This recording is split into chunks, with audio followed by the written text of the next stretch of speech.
नमस्कार। शिव विवाह के बहुत ही सुंदर सा प्यारा सा गीत लेके आ गए मुझे, देखी जा सुनी जा बताई जा कैसन बा।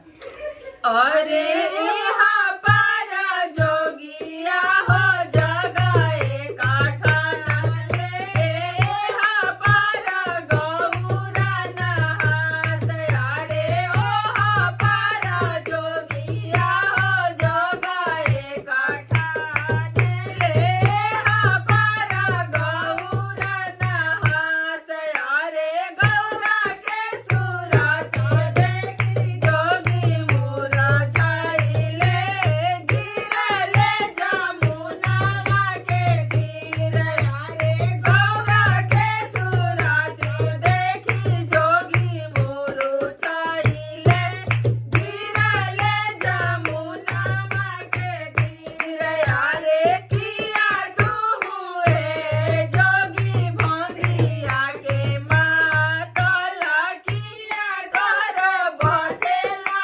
कपार यारे, किया तू हुए जोगी भंगिया के मातला, किया तोहर बथेला कपार यारे, नाही हमारे गौरा भंगिया के मातला, नाही हमरो बथेला कपार यारे, अरे नाही हमारे गौरा भंगिया के मातला, नाही हमरो बथेला कपार यारे, गौरा के सूरत देखी जोगी मुरु छाइले, गिरले जमुनावा के तीर यारे, गौरा के सूरत देखी जोगी मुरु छाइले,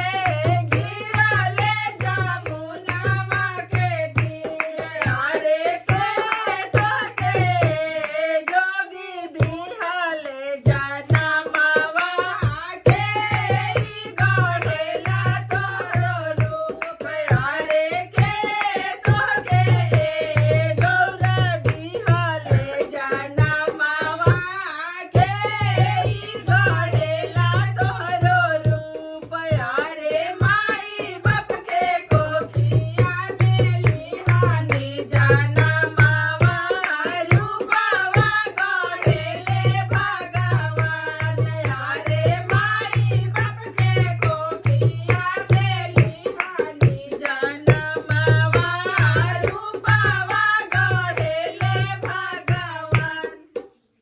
धन्यवाद। धन्यवाद। कैसा लागल गीत हमनी के बताई जा, और चैनल पर नया बनी जा, हमनी के आज पहली बार देखा तनी जा, तो हमनी के चैनल के सब्सक्राइब कर ली जा, वीडियो को लाइक करी जा, और साथ ही शेयर भी करी जा। धन्यवाद। धन्यवाद।